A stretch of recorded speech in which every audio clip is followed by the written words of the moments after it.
Hello, everybody. My name is Anastasia Allen, and we're here for another episode of Navigate STL Schools, a podcast. We are sitting down today with 3 teachers from the St. Louis area, and I'm going to let them introduce themselves.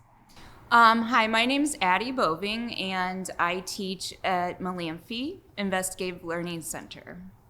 Hello, my name is David Dickerson, and I'm a teacher at the Confluence Learning Center, which is a focused learning environment within Confluence Preparatory Academy High School. Good morning, I'm Joyce, Sutherland-Wade, and I am Parent Liaison and Community Resource Coordinator at Confluence Prep Academy, home of the Titans. Awesome. Thank you. So we have you guys here today because you are the winners of our Adopt a Classroom project. And so with that, we were really happy to be able to support some of the auxiliary needs of your classroom going into the second semester. And we're really excited to just learn more about what it's like being a teacher in the current climate. So before we get started, I want to ask everyone the question that we ask every single podcast guest. What is your personal K-12 education story? So just coming up through the ranks. Okay. So I grew up in Illinois, just over in the Metro East, and I attended public school K through 12. I lived in the same city my whole life, so some of the children that I went to school with in kindergarten, I graduated high school with, so it was a pretty basic public education school story. Okay. I was actually born in Chicago, Illinois, where my parents were on vacation. I am a product of the Midwest. I went to St. Louis Public Schools my entire life. I went to a Head Start program. Went to Elliott Elementary School, a school that's now closed, Blewett Middle School, which is a school that's now being used for alternative students. I then started at Center for Management Law and Public Policy, which is a magnet school that began and is now closed. Then transferred over to Southern International Studies when it reopened, kind of telling my age.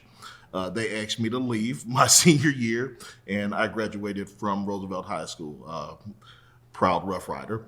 From there, I knew that I needed to go to college, but I really was invested, so I was kind of in and out of St. Louis Community College, Forest Park. Proud to say that I'm an alum, finally made it out. From there, transferred to Fontbonne University, where I graduated with my bachelor's in English, a certification in 6 through 12, and a concentration in journalism. From there, I went on to Grand Canyon University, where I just graduated with my master's in education. I'll start my doctorate program with GCU February 20th, and my projected graduation date is December 25th. Awesome. I'll be Dr. Dickerson. Wow, congratulations. Thank you. You're welcome. Let's see, I am a product of St. Louis Public Schools. I attended Bates Elementary School, which is no longer there. And my dad decided to buy my mother a house when I was in the 8th grade, so I transferred to Normandy School District. So I went to Normandy High School. I'm a proud Viking, and from there I went to UMSL for undergrad. I got a degree in English, and then I worked in the corporate sector with Schnucks for 13 years as a IT person, and I was always doing community work, and I would do these college fairs for high school students to get them familiar with the 103 HBCUs around the country. And one time my teacher from elementary school, who became a counselor, was a director of Upward Bound at Harris Stowe. And I became a counselor with Upward Bound at Harris Stowe, and that's how I got into education. And she motivated me to go back to school for counseling at Lindenwood. So Awesome. So I know you're all teachers, but tell us a little bit more about what it is that you do and what inspires you to do the work. At Malamphy, I've been there for 8 years, and I started as an ESOL teacher, and I loved it. I loved being an advocate for students whose native language is not English. And sometimes English isn't even their second language. Sometimes English is their third or fourth language. And I really enjoyed advocating for the students. But to me, what I've learned is that it all came down to reading. And so that prompted me to go back to school to be a reading teacher. So I graduated from Fontbonne with a master's in reading, and started this year as a reading teacher at Malamphy. Okay. I currently work as the lead program facilitator for the Confluence Learning Center. Again, it's a focused learning environment for students who are deficient in credit and need a focused place to be able to complete their graduation studies. It's interesting because I was a student in high school that had life issues, and I kind of had to go through an alternative program in high school. So to lead a program for students that are in need of additional support, it's inspiring. It took me from a place of being in the classroom needing help to actually helping students in the same way. So while I'm not a teacher, I actually do work with the student support staff in helping the counselors and social workers coordinate resources for students. And then as a parent liaison, meeting with parents quarterly to find out what they might need or to provide information that the school is actually working on. That could be anything from a committee meeting or a survey where we might have parents come in to interview new teachers or find out some of the things that they're interested in having for the students. So, we had a little bit of a conversation before we started recording. How do you guys think that the COVID-19 pandemic has actually impacted children's social and emotional well-being? And do you think that there have been any impacts in the nearly 2 years outside of formal education that have kind of impacted children's behavior, and how does that affect your approach in the classroom? The creation of the internet actually started to change the way students grow socially and emotionally. The pandemic just kind of brought a greater awareness to the need for them to be able to interact with other students their age. Students, unfortunately, kind of were traumatized from the pandemic, but the thing is, it wasn't just students, it was just everyone in general. Having nearly 2 years outside of the classroom environment, students have really been impacted because students kind of forgot what it takes to be a student. They kind of have forgotten the value of going into the classroom, being a stakeholder. So we can't just jump students right back into the classroom and assume that they're ready to learn. We have to make sure that we're preparing them, make sure we're listening to their areas of deficiencies to make sure that we're able to support them and not just try to pick up today like we left off yesterday and everything is okay, because that's not the case. Education has changed. Well, I have an example. I was actually talking with a student about a mentoring program that we want to do. So we're bringing in an agency to actually talk to us, talk to the counselors and administrators about a program called the Queen of Resilience. And so I showed the video to the young lady, and I asked her about this particular journal and if this was something she would be interested in using. And she said yes. And I said, well, how has the COVID-19 impacted you? And she said, I almost lost both of my parents to COVID-19. And if I had not shown her that video, there is no way that I would have ever got that information that she almost lost both her parents. Mm-hmm. So going forward, that's another way to help students, because now we can impact this program and ask questions to other students to find out what's really going on and how they're being affected. I feel that I agree with both of you, and thank you for sharing that. I think some students kind of, once we got the hang of virtual learning, some students really thrived because the classroom is full of interruptions a lot and distractions. And if a student was learning virtual and had that space at home, just nice, quiet space, it was them against them. They were competing against themselves. They're not looking, what's this person doing or this person, you know? And I think that certain students thrived on that. And then the trouble is like bringing them back in the classroom. Okay, now, and even the students that didn't thrive, it's getting them back in the classroom. It's just the transitions. And I kind of am apprehensive about going online again if it comes down to that, because just getting students to make that smooth transition is very difficult. I think one of you mentioned resilience. What have you guys learned what have you guys learned from your students about the act of resilience, or what's something that's unexpected that you've encountered in the work that you're doing? So I've learned that it's a little harder for students to just bounce back. They present themselves as being tough, but they're really struggling right now.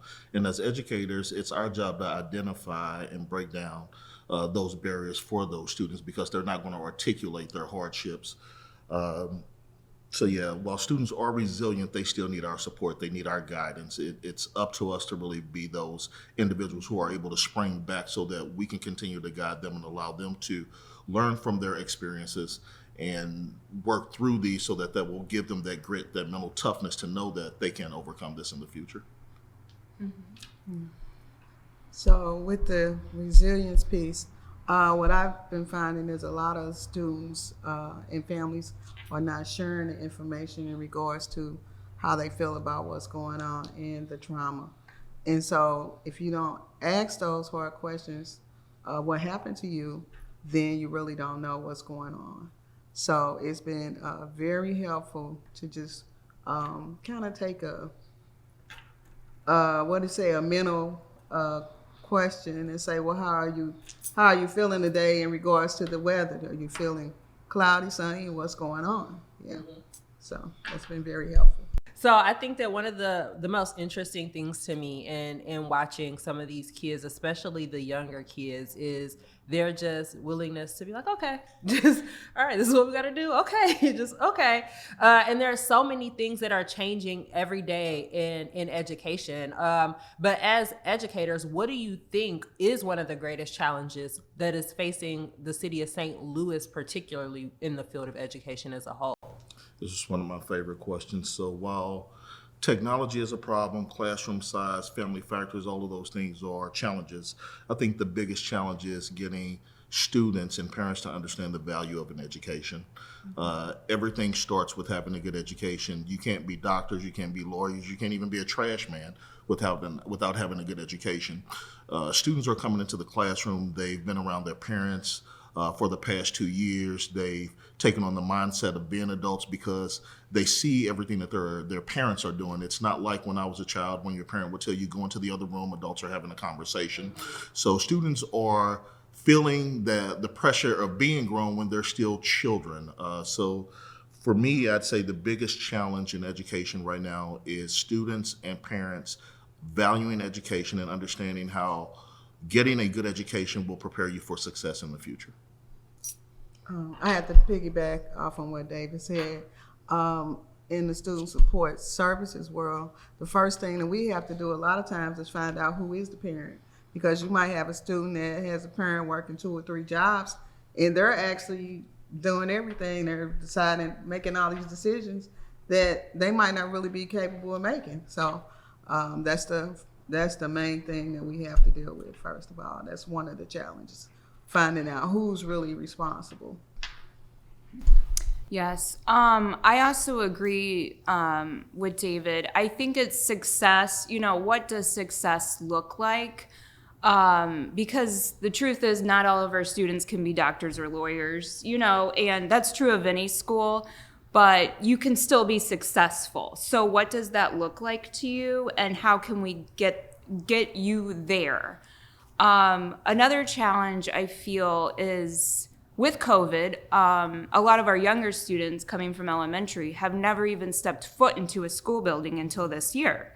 So we have first graders that learned virtual last year of kindergarten, maybe, and never went to preschool. And so it's really, it's not only academics that are falling behind, but it's also like, how do I behave in a school building? This isn't my house. We have different rules at school, and just getting along with others and following those rules. Another challenge is getting students to dream and to think outside the box. We have several programs and we partner with outside of school. One is Upward Bound at St. Louis Community College, where they have the opportunity to go twice a month, once virtual and once in person, to get help with getting ready for college. But a lot of times you give the student their application, you talk to them about it, You call the parent, you might not get the application back. Just thinking outside the box and dreaming.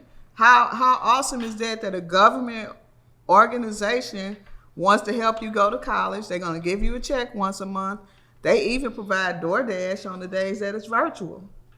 So I have a nucleus of students in the program, but prior to COVID, I was able to get more students involved. So just having them go back and think outside the box and what's your dream? What's your gift? A lot of students can't even answer the question, but we can help them with that. So that's so important. I know for me in elementary and in high school, I was labeled a gifted kid, but like I also hated school. And it was because I really struggled to find like what was the real world application of what I was learning. And that was literally, I would say probably from second grade through high school graduation. Well, how am I going to use this? Like, where am I going to use this? So what are you guys doing in the classroom to help motivate kids or help them see the real world applications of what it is that they're learning in the class, or even sometimes their classroom behavior? I work with high school students, so the impact is immediate. I give students, or I teach classes like business math, where students are able to immediately apply what they learn, understand how to calculate their paycheck, how to understand that when you go to work and you get paid a certain amount, you don't get all of that. Some has to go to state taxes, some has to go to local taxes. We talk about signing contracts, just being aware. So in high school, it's a little different than elementary school because I'm able to show them immediately some of the real world applications and how it impacts them, versus in elementary school where they have to buy into the process and they have to grow. So for me, everything that we do in the classroom, I try to connect in some way to a real life experience. Some of that comes through instruction, some of that comes through just having a conversation, honestly, about where you are and how this connects to the real world. Understanding that everything that you learn in every class, you may not use immediately, but it's going to tie in at some point, and you just have to be prepared when that time is to use that information. I actually had the opportunity to coordinate college fairs and career days at the school. And so what I did with the career days, I made it like a career day for adults because they are in high school. So they actually had to have a resume to participate.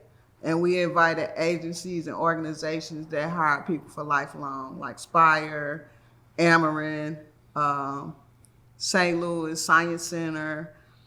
We even had the DEA there, and the technology department at UMSL, BJC, banks, just a myriad of community and or public organizations that hire people on a daily basis.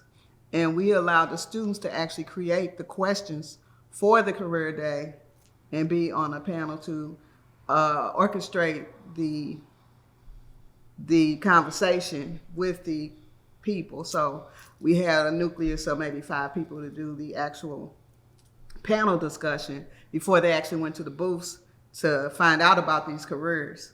So that was really impacting and powerful. Coming from the elementary world, most of the males I worked with, like the boys, they want to be professional athletes, of course, which a lot of them have a lot of potential. But, you know, I say, okay, well, you're going to be a professional athlete. Most of the time it's football. How are you going to make sure that you get all your money that's owed to you, you know? Because, I'm going to have an agent. Okay, how are you going to make sure that they're doing right? You know, you've got to learn multiplication. You've got to learn math. And I said, okay, on the other hand, you're going to go into football, and what happens if you get hurt and you're out in a year and you can't play anymore? It's like, you know, just having backup plans. I feel like there always has to be a plan B. You always have to have that education to fall back on. That's super motivating. So what do you do for parents? Like, how do you help parents to engage and actively partner with you as teachers to help their students to achieve more in the classroom? I think because you're a charter school, so you have kids coming in from all over St. Louis as well, right? Yes. And so I'm a magnet school, and so we have kids coming in from all over St. Louis. And so I think one of the challenges is that we're not a neighborhood school. So the community of that just reaches out like 20 miles away throughout the city. And to have that lack of the neighborhood community sometimes is difficult. For me, I think it goes back to the need to be a stakeholder and the parents playing a role in their students' success. It's important today that parents understand that school is changing, and it's not a day where you can just come, enroll your students, drop them off, and hey, this is your baby from 7 o'clock to 4 o'clock. Don't call me. That's your baby. It's my baby from 4:25 until I send them back to you the next day. Parents must be engaged. They must be vested. They must be partners in their student success. So that's one of the things that I think is important to parents actively partnering in their student success. They can't rely on the students to tell them everything. They have to remember that children are children and children are deceptive. They have to remember when they were children and remember that children will be children again. So remember that, yes, report cards still come out every 5 weeks. Yes, if a teacher doesn't call you, that means they're probably busy or overwhelmed and you probably need to reach out to them. But you must be a stakeholder in your child's life and their success. One of the things is reminding the parents that parent really is the first teacher. And that we can't let them forget that. And number 2 is just making the parents aware that we need you to show up at board meetings. We need your input in order to help the student. Sometimes I've actually had to call a parent and send an assignment home and say, Junior was busy doing something else today, and we really expect this assignment to be done. So if you can help him, we would really appreciate that. Miss Addie, you mentioned that you guys aren't neighborhood school teachers and the landscape of education has changed so much even in the last 15, 20 years. What do you think that parents should consider when they're looking for a school for their child? St. Louis City has public, they have the public magnet, they have the public charter, you have independent schools, you have the religious institutions that are having their own schools. We have just so many options. And what do you think is the most important thing that parents should consider? As a parent, as a stressed out parent, I have to make the school choice for my own children. And one of the things is, where can I put my own children where I am not stressed out? So that means having correct transportation. So if I want my child to go to a certain school, but I can't have that transportation, then that's going to stress me out as a parent, So I think parents need to look at their own lives and just say, how can I make this convenient for me, but have my child get quality education?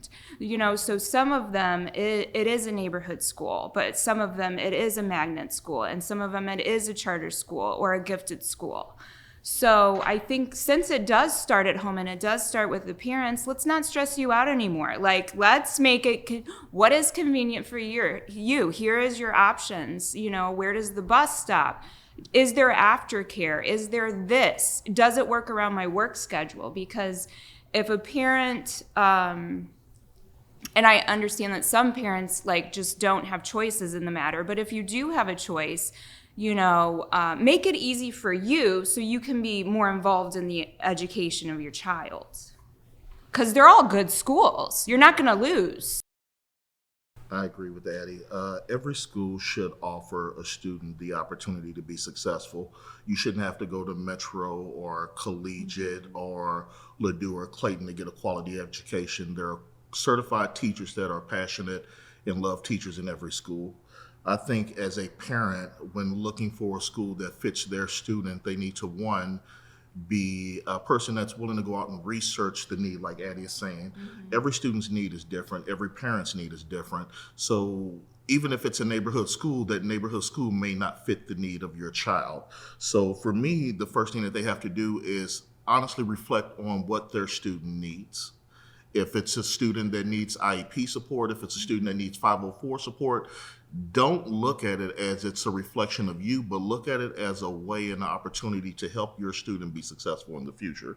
So for me, it would be telling a parent, listen and observe your student, look at their needs, talk to them about what they aspire to be, then make the choice from there. In elementary school, it's a little different because, again, it's just like college. You go into elementary school, you get that foundational education.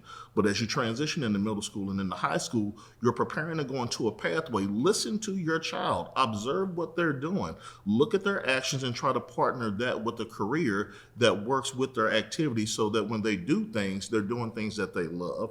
So for me, I'd say the biggest thing is just knowing your student, making the best choice based on each child. And that may mean you may have to send your 4 kids to 4 different schools. One may be passionate about food, one may be passionate about science. You have to make the best decision based on that child. And while it may be an inconvenience for you as a parent in the beginning, it's going to benefit the child in the end. Yeah. I say that what parents really need to do is, again, like everybody else said, do the research, but at the end of the day, have the child visit the school. Most of the schools have where the student can come in and be at the school for a day and see how it is.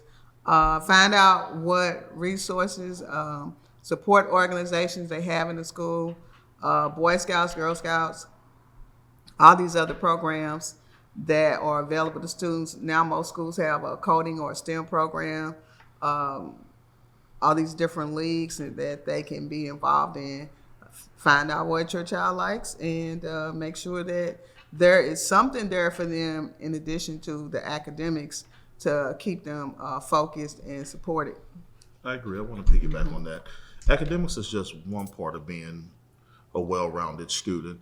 Again, students need that emotional outlet. They need to be able to participate in activities, after-school activities that show them the importance of working together to achieve a mission. Right now, with students on their cell phones, it's all about my success. But in the world, it's never about my success. It's about the collaborative success, even though we're walking our own journeys. So as we're walking our own journeys, you mentioned that secondary support that's really important.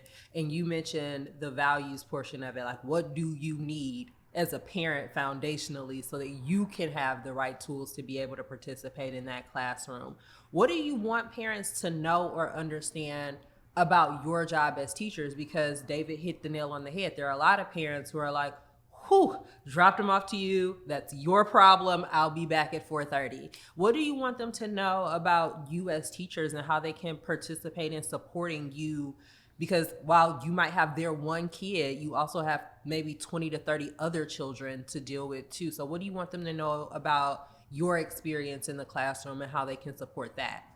I think it's different for every person. It's different for every educator. The thing is to have a conversation with the stakeholders. Ask the parents, ask the teachers, how can I help you? What can I do to help support my student? Is that coming to a parent-teacher conference meeting? Is it coming to a PTO? Is it coming and volunteering in the classroom? It's being vested in your student success.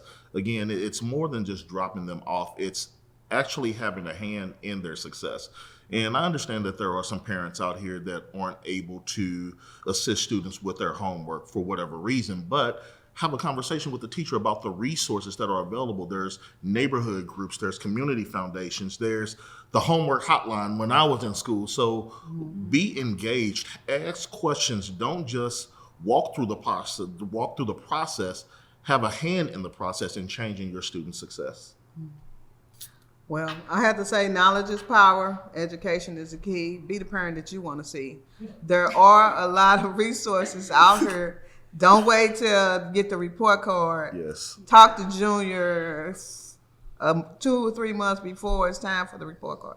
Find out what's going on. Make sure that the parents have your correct email address and phone number so we can contact you and get to the root of it before it gets to be a problem. One of the main things, when we call students to the office, they always think they're in trouble. Am I in trouble? Why you come to the office? Oh, we just wanted to let you know you got perfect attendance and we want to do something special for you. or we want to invite you to be in this program called Upward Bound, or we want to have you go to the art program called the Creative Arts Program that is for students who are special in art. You know, it's just a lot of things out there. Awesome. And so my last question for you guys is, as educators, what gives you hope about the future of education in St. Louis City specifically? I know there are lots of challenges, and we can go on to talk about trauma-informed learning and the effects of COVID and how hard teaching is and people leaving the profession, but what really gives you hope? What inspires you to continue in the professions that you're in? I'll start with this one. I'm one of the reasons that give me hope, along with mentors like Dr. Ian Buchanan with the NIA Education Group. He provides executive coaching and consulting for educators that are looking to be leaders in the future, where we focus on access, opportunity, and equity. So as leaders of the new school, myself being one of those leaders, I know the challenges, and I'm willing to get dirty in the field to get my kids all of the resources that they need. I'm willing to go out there and knock on doors and get the no's from those consulting firms and public agencies to tell them, hey, I need you all to invest in our kids. Invest in them now. Don't invest in the jails, but invest in them now, so that we can stop building jails and start building more quality educational schools and giving them the access to these opportunities in which they can't always have. So I'm excited about where education is going. It's unfortunate that the pandemic had to expose us to this, but I think the pandemic, to a certain degree, was needed to help transform education. The way we learned in the 1800s should not be the same way we learn as we go into the mid 2000s. You know what I'm saying? Students do not have to be at school every day. Students don't have to just learn in a building. There's other ways. And as one of the future administrators that will be guiding kids and growing them into careers in which they're passionate about, I'm happy to be on this side because I know what it takes. I'm a student who is from St. Louis. I'm a product of the area. I'm in the trenches with the students, having those conversations with parents. I see the beauty in their eyes when their student walks across the stage. I'm just excited about where education is going, and I'm happy to be on the side of education that's going to take kids there. Okay, what inspires and gives me hope is the fact that St. Louis is one of the hubs for a lot of the new technology and new businesses. And a lot of our students have the opportunity to find out about that and participate because of STEM, because of the internet and the technology that we have. We had an opportunity to actually participate with Worldwide Technology in a STEM competition, and we had a mentor who actually has one of those businesses now where he won Shark Tank in 2020. Yeah, and those things are just things that inspire me and inspire you to want to be better and have hope. One thing that gives me hope is when you Google problems with urban education, it's always like lack of quality teachers. And I don't find that true. I think that my school has just the best teachers. Like we have teachers that have been there 25 years, teachers that have been there 8 years and 10 years and 15 years. And it's a place that a lot of people come into that they want to stay and have their careers. And so therefore we're quality educators. And one of the reasons I think it's that way is because everybody's just very humble and we want to all help each other out. It's not I, it's we, because I don't teach these kids.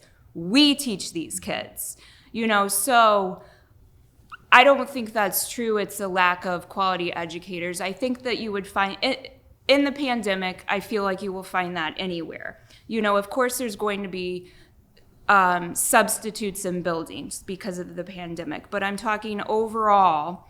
I think there are it's great quality educators, and I appreciate David being and Joyce being products of St. Louis Public School and coming back to teach in the school and just being quality educators like you are.